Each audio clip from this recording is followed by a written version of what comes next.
Annyeong! Bien sûr, monsieur Parapluie, moi c'est Julien. Si tu me connais pas, je fais des vidéos réactions à des groupes de K-pop, mais aussi parfois de la pop en chinois ou en japonais. Et aujourd'hui, on va parler de Everglow avec Dun Dun. J'ai déjà fait des vidéos réactions à Everglow, une fois sur Bonbon Chocolat et une fois sur Adios. Je te mettrai là le truc sur Adios si tu l'as pas vu. Avant de commencer, petit disclaimer, parce que sur ma chaîne, qu'est-ce qu'on fait? On analyse les clips plutôt visuellement et pas plutôt au niveau de la chanson. Donc plutôt tout ce qui est visuel, etc. Si c'est bien tourné, si c'est bien filmé, s'il se passe des trucs, etc. etc. Parce que c'est dans quoi je me spécialise tout simplement. Au niveau musical, bah là ce sera juste mon goût personnel, si j'aime bien ou si j'aime pas. Donc si j'aime bien, je te dirai pourquoi, et si j'aime pas, je te dirai pourquoi aussi. Mais si c'est la première fois que tu viens sur l'une de mes vidéos, sache que j'hésite pas à dire vraiment les choses telles qu'elles sont, si j'aime bien, si j'aime pas, donc être assez honnête. Donc si t'attends une vidéo réaction où on dise ah c'est trop bien, c'est trop bien, c'est trop bien tout le temps et sans rien d'autre, eh ben c'est pas ici. Désolé. Il y a plein d'autres youtubeurs, si tu veux, youtubeuses bien sûr, qui font des vidéos réactions de ce genre là, donc bah n'hésite pas à aller les voir. Et ici c'est plus un peu esprit critique, donc voilà. D'ailleurs j'aime bien regarder les chansons tout à fait vierges, c'est à dire que j'ai pas regardé de teaser, j'ai pas regardé s'il y avait des infos sur Everglow entre temps, donc ça a eu des nouveaux membres en plus, en moins, je sais rien du tout, parce que j'aime bien de regarder vraiment sans trucs qui interfèrent sur les côtés. Donc si t'as l'impression que je dis une connerie parce que il y a une info que j'ai pas, c'est tout à fait normal parce que j'ai pas l'info, et donc n'hésite pas à me la donner en commentaire au cas où, comme ça enrichira la vidéo. Bon, maintenant que j'ai fait mon blabla habituel, comme d'habitude ce sera mon avis à la première écoute. Si j'aime bien je te dirai pourquoi, si j'aime pas je te dirai pourquoi. Sache que mon avis n'est jamais fixé et qu'elle peut toujours évoluer par après, et on peut y aller tout de suite. Mon petit café parce que c'est le matin encore. Bon, j'ai lu beaucoup de commentaires anglais, donc pas vraiment dans le stan K-pop français, mais dans le stan K-pop anglais. Beaucoup de gens qui disent ah c'est quand même Blackpink. Donc on va voir si ça sonne comme Blackpink ou pas du tout. D'ailleurs dites-le moi en commentaire ce que vous en pensez de ça, si vous trouvez que Everglow c'est comme Blackpink ou pas, ou si c'est tout à fait différent, etc. Ça m'intéresse quand même d'avoir l'avis du stan français. Bon allez, 3, 2, 1, piou. J'aime bien la typo. On dirait une Bodoni ou un truc comme ça. Pas mal. Stylé ça. Cette scène là elle est déjà stylée, j'aime bien.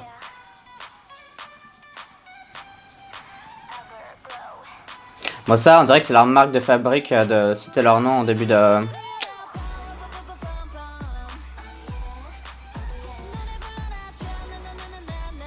Bon ça reste style Everglow hein, forcément ça n'a pas trop changé par rapport à Adios ou à Bonbon Chocolat.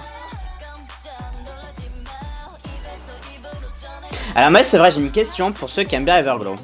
Est-ce que vous aimez aussi Blackpink ou vous aimez Everglow et pas Blackpink? J'aimerais savoir si les gens qui aiment bien Everglow c'est aussi des gens qui aiment bien Blackpink en fait. Vu qu'il y a ce gros truc comme quoi ce qu'elle fait c'est très similaire. Donc j'aimerais bien savoir un peu. Il y a une blonde que j'aime bien mais je sais pas son prénom. Celle qui est à droite là. Je l'aime bien. Je crois qu'elle a une bonne tête.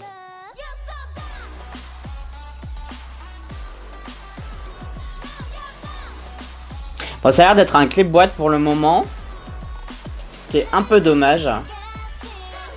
En fait, voilà, ça par exemple c'est super chouette comme scène. Nous même quand elle marchait au début, c'était ça, c'est beau aussi, c'est grave stylé. Cette scène là on peut dire qu'elle est assez sympa aussi, mais ça reste toujours des endroits enfermés, vous voyez ce que je veux dire, genre... C'est elle que j'aime bien. Ça c'est stylé, avec les mains et tout. Genre un mur de lamentation là, c'est grave stylé. Elle aussi elle est belle, elle a un truc... Et j'aime bien ces outfits là. Je trouve que c'est assez stylé. Elle était pas blonde à l'avant, celle avec les cheveux orange.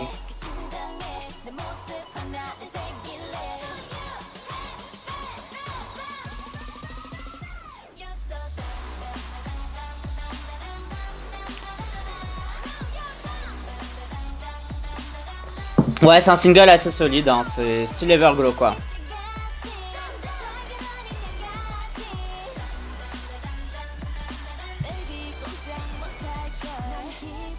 Par contre, il faut avoir un truc, c'est qu'il n'y a pas beaucoup de scènes différentes et très originales quoi. C'est un clip boîte quoi. Pour être honnête, c'est un clip boîte. Dans Adios, il y avait eu quand même un peu plus de matière quoi, si je peux dire ça comme ça. Mais ces scènes-là sont très jolies, hein, les scènes, genre André, elles sont dans l'Antarctique et tout, c'est vraiment chouette. Celle-là, aussi avec les faux icebergs, c'est grave stylé, je trouve.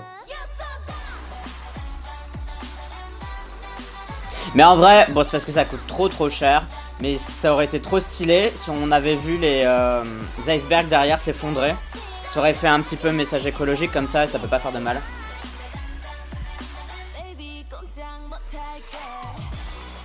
En plus, vu que quand elle dit dun dun dun, bon t'entends you're so dumb, donc t'es con quoi. Et du coup, ça ferait passer un message super fort. Hein.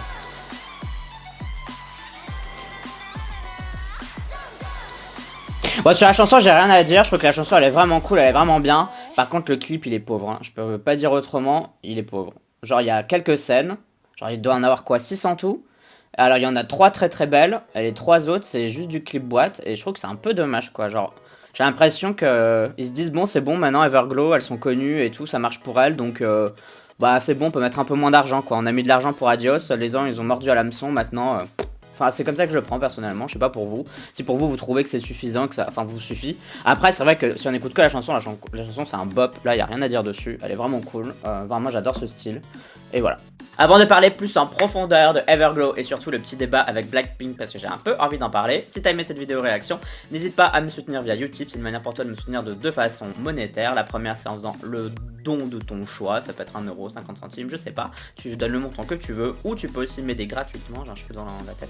Tu peux aussi m'aider gratuitement, tout simplement en regardant une petite vidéo, à chaque fois que tu regardes une petite vidéo publicité en fait, Utip me reverse un petit peu d'argent. Pour faire ça, tu auras le lien en description, tu verras le lien, Utip, c'est mon compte Utip, tu y vas et voilà, tu le fais si tu en as envie d'avance. Et un autre moyen aussi de me soutenir, par exemple c'est un pouce bleu, mettre un cœur, partager la vidéo, faire des trucs de base tout simplement pour m'aider à agrandir la chaîne et améliorer la qualité des vidéos parce qu'en ce moment c'est un peu la catastrophe. Donc Everglow avec Dun Dun, bon j'ai déjà dit en gros en large ce que j'en pensais, j'adore la chanson, dans le clip il y a des très belles scènes, mais je trouve que ça reste pauvre quand même dans tous les cas parce que ça reste un clip boîte, il y a une scène elle est juste blanche, il se passe pas grand chose, enfin bon voilà, c'est objectif, hein. En plus c'est même pas, genre je suis en train de critiquer, genre tout le monde l'a vu, il y avait genre 6 scènes en tout, donc c'est un peu dommage je trouve, malgré que la chanson ce soit un bop, ce soit hyper stylé. Et du coup, gros petit débat que je vais faire là très rapide, c'est vrai que j'ai vu plein de gens dire Blackpink et Everglow c'est un peu la même chose, en tout cas Everglow essaye d'imiter le style Blackpink. Je sais pas si vous êtes d'accord ou si vous n'êtes pas d'accord avec ça, moi je vais vous donner mon avis. Pour moi de base, Blackpink, elles ont pas inventé l'eau chaude, vous voyez ce que je veux dire? Genre Blackpink elles ont un style, et même si elles ont été les premières ou non à faire ce style là, je considère pas que après genre c'est que à elles et que personne d'autre peut le faire. Vous voyez c'est un peu comme Dreamcatcher, elles font un peu genre l'espèce de J-Rock comme ça mais en coréen. Si demain il y a un autre groupe qui fait pareil, bah je dirais bah oui ça ressemble à Dreamcatcher, mais Dreamcatcher elles ont pas mis le veto dessus quoi, elles ont pas dit personne d'autre peut le faire. Vous voyez ce que je veux dire? Genre tout le monde peut le faire. Donc à partir de ce point là, pour moi ça me dérange pas qu'Everglow fasse un style qui soit similaire à Blackpink, imaginons. Par contre, ce qui est très intelligent de la part de l'agence de Everglow, qui je pense est une agence chinoise, si je me souviens bien, mais je suis pas sûr, donc vous allez me le dire en commentaire si oui ou non c'est vrai.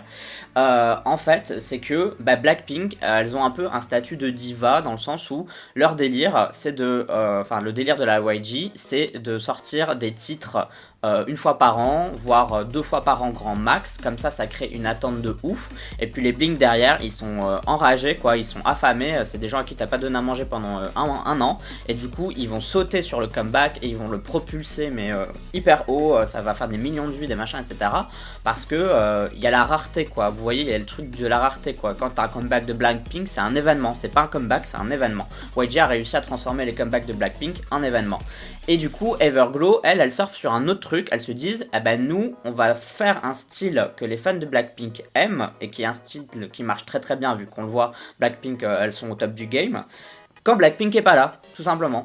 Et c'est intelligent en fait parce que du coup aux gens qui sont fans de Blackpink et qui aiment vraiment ce style là, on va leur donner entre guillemets à manger, genre des petits bouts entre guillemets pendant l'année, sauf que c'est un autre groupe qui va le faire. Et du coup c'est ça qui fait qu'aujourd'hui Everglow a une popularité mais genre gigantesque, c'est parce que elles réussissent à être là quand il y a le vide Blackpink en fait. Et moi c'est vraiment comme ça que je le ressens. C'est vrai que le style se ressemble, pour moi c'est pas tout à fait pareil parce que Blackpink il y a vraiment un truc particulier, donc pour moi c'est pas tout à fait pareil, mais c'est vrai que on va dire ça s'en rapproche. Pour être honnête, voilà, ça s'en rapproche. Et ça m'étonne pas qu'en fait Everglow fonctionne, parce que le but d'Everglow, c'est d'être là quand Blackpink ne l'est pas. Je pense que l'agence va à tout prix éviter les dates de comeback de Blackpink et je pense va au moins attendre 6 mois après pour sortir un nouveau comeback d'Everglow parce que c'est ce qu'il doit faire en fait. Juste, Everglow remplit le vide que Blackpink crée et c'est pas con en fait. Et en même temps, ça permet à Everglow d'exister et de faire des vues et d'être super connues maintenant parce que genre elles ont explosé. Everglow c'est un peu comme 80's quoi, elles ont explosé en termes de groupe rookie. Et de l'autre côté, bah, Blackpink, elles ont toujours ce côté hyper rare, etc. Parce que du coup, on les attend d'autant plus. Parce qu'à côté, il y a des gens qui font un peu les trucs comme eux. Mais on a envie de voir, mais que font les meufs de base, en fait, entre guillemets. Celles qui faisaient ce style-là, entre guillemets, ouais, au début, quoi. Vous voyez ce que je veux dire? Donc, moi, ça m'intéresse de savoir ce que vous pensez de ça. En tout cas, moi, c'est un peu ma petite analyse. Mais c'est plus marketing qu'autre chose. Hein. C'est pas vraiment au niveau style, ni musical, ni visuel. C'est juste que je pense que l'agence d'Everglow a été plus maligne que les autres, tout simplement. Donc voilà. À toi de me dire en commentaire si t'es d'accord ou pas. Et si t'es pas d'accord, nice, mais explique-moi, voilà. Donc, n'oublie pas que tu peux me suivre sur tous les réseaux sociaux, c'est-à-dire YouTube, Twitter, Instagram et Facebook. Je suis beaucoup plus actif sur Twitter, donc si tu veux discuter avec moi, machin, etc. Mais je réponds aussi sur Instagram, parfois je fais des petits lives très rarement, mais ça arrive. Tu me suis si t'en as envie, uniquement si t'en as envie, mais si tu le fais pas, merci d'avance. Merci. N'oublie pas non plus de voter OK Chart, c'est un classement de musique coréenne que je fais chaque semaine dans lequel tu peux voter pour tes chansons et tes artistes préférés, dont Dun Dun de Everglow, vu qu'elle est disponible au vote. Pour voter, tu as le lien en description de cette vidéo et pour faire ça simple, je te le mets là. N'hésite pas à aller voir si ça t'intéresse, si t'aimes bien les classements tout simplement, les tops et tout, bah vas-y. Et bon, moi ce sera tout pour cette petite vidéo réaction qui est un peu longue parce que je vois que je suis à 13 minutes, donc j'espère que je vais réussir à réduire ça de ouf. Allez, ciao, bye bye bye bye, annyeong.